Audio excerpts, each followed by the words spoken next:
Rebecca Cherian has held the position of co-principal trombone with the internationally acclaimed Grammy Award-winning Pittsburgh Symphony Orchestra for 30 years now. She has also taught at Carnegie Mellon University for over 25 years. In the Pittsburgh Symphony Orchestra, she is the only female brass instrumentalist of the 15, which includes French horn, trumpet, trombone, and tuba. Rebecca, you probably get asked this often, but why did you choose to play the trombone? I grew up with classical music playing constantly in our house. As a family, we attended the symphony, opera, and ballet on a regular basis from the time I was very young, 7 or 8 years old. My father was seriously ill much of my childhood, and the music that he played on the stereo was a reflection of his emotions and moods, but it was also a reflection of his passion for music and the arts. He loved the brass instruments in particular and would always point them out when a piece was playing. So naturally, I loved them as well. Why are there so few women trombonists and brass players in major symphony orchestras? Aren't the arts places of free-thinking, liberal values and progressive ideas? Historically, women have been excluded from most professions, the arts being no exception. Women were not even allowed into professional orchestras until recent history, the turn of the 20th century. And even then, there was a great deal of opposition to opening that door. It was very slow progress incorporating significant numbers of women into professional orchestras. The initial acceptance of women into orchestras was not due to some revelation that women were equally qualified. The breakthrough for women in orchestras, as well as women in other fields, corresponded to the beginnings of World War I and World War II. There was a sudden shortage of men. They were all being shipped off to the war. So, if there were to be any orchestras or an economy for that matter, women had to be allowed to fill positions that they never would have otherwise. Again, this didn't suddenly change people's attitudes or beliefs about women. Women were still not regarded as great musicians even as they took up ranks in symphony orchestras. The symphony orchestra was born out of a very conservative European tradition, which was an exclusive white male club. That's changed somewhat, but not enough. There's still far too few people of color. Less than 2% of professional orchestral musicians are African Americans, and very few of those are women. We have only one African American in the Pittsburgh Symphony Orchestra today. Not only am I the only female trombonist in a major orchestra, but there's still only a handful of female trombonists and brass players in smaller, less prestigious orchestras. 30 years ago, when I first joined the Pittsburgh Symphony, there were only 25 women out of 100 members, and I was the only female brass player. Today, there are 50 women in the orchestra. However, I remain the only female brass player. In 2020, we should not be seeing such shockingly low numbers of female brass players in professional orchestras. What was it like growing up as a trombonist and a girl in the 1960s and 70s? I began playing the trombone at age 10, and all my friends at that time said I could not play the trombone because it was a boy's instrument. Throughout my life, I have had conductors, colleagues, teachers, and friends tell me that I could not play the trombone. But I refused to accept that, and if anything, it just made me dig my heels in deeper and work harder. In college, I was introduced to the absurd idea that women were not physically strong enough to play brass instruments. More than one conductor told me that women could not play loud enough, if at all. Playing a brass instrument is a physical activity, and it does take a certain amount of strength and lung capacity. However, it's not superhuman. Probably female ballerinas have as much physical strength as most brass players. I nearly lost my job in the Pittsburgh Symphony when one of my colleagues complained to the conductor that I took too many breaths and I did not play loud enough. Up until that point in time, the conductor had nothing but praise for me. So it came as a complete shock when I was not granted tenure and I was put on probation another year.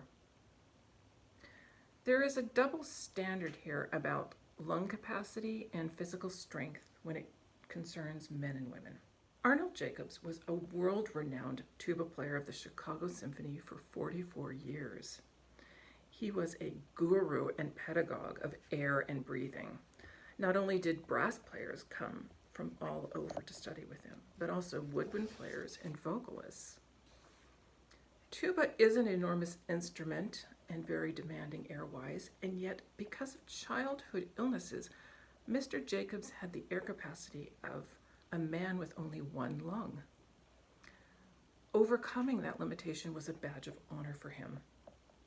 But for a woman with a normal set of lungs, it was still considered a disability. Where do you think the sexism towards female brass instrumentalists comes from? In addition to the belief that women are physically inadequate, there is pervasive instrument stereotyping and emotional stereotyping. Instrument stereotyping is the idea that while men can play any instrument, women can only play the high-pitched instruments like flute and violin. That partially stems from the natural differences in pitch between men and women's voices. But there's some interesting historical background here demonstrating another double standard.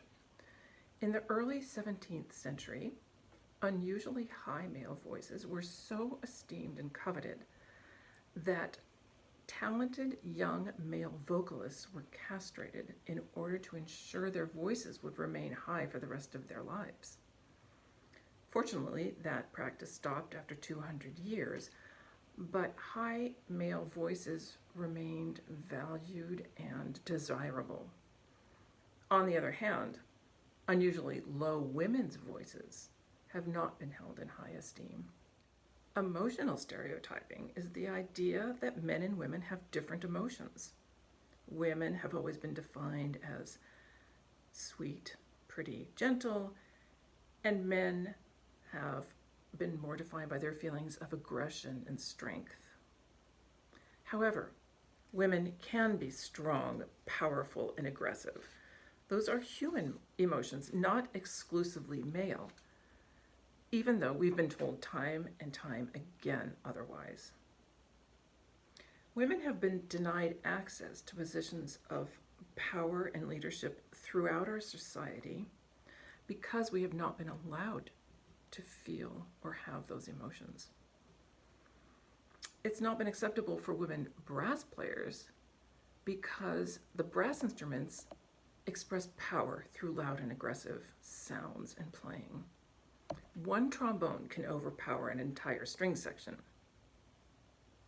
Allowing women into classical orchestras has been seen as a degradation of masculinity. Why do you keep going after so much criticism and discrimination? Well, when everything comes together in a live performance, there's nothing else quite like it. The emotional energy of the orchestra is shared with the audience in a collective, transcendent experience.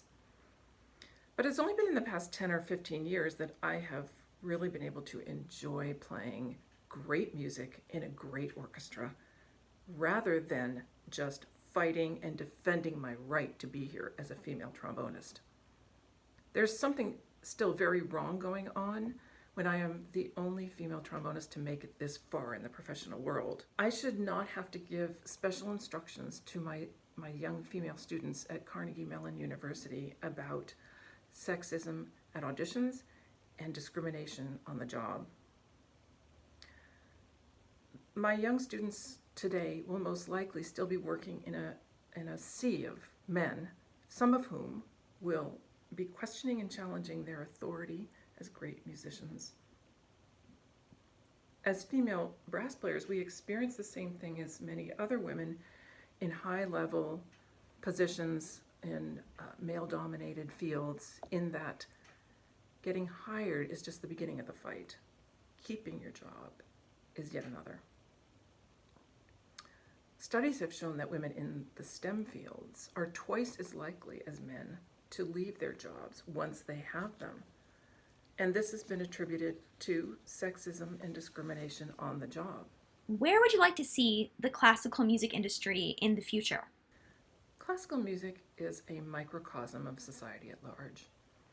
Even though there have been a lot of positive changes in the past few decades, there are still many obstacles for women. Even though we are now able to become engineers, scientists, neurosurgeons, and musicians, when it comes to the expression of raw, powerful, aggressive, authoritative emotions, it's as if we're still living in 1940. In all professions, emotional stereotyping is a barrier on the road to gender equality. I personally would like to see greater diversity in classical music, more people of color, and a more even distribution of women. I'd also like to see female brass players treated as any other musician or artist instead of as anomalies. I'd like to challenge everyone to listen to classical music in a new way. And the next time you hear a powerful passage or a lyrical, sweet, soaring melody, that you ask yourself, is that a man or a woman playing? Can you tell the difference? Music is meant to be an expression of the entire spectrum of human emotions. It is a shared, transformative experience that should not be degraded by sexism or discrimination.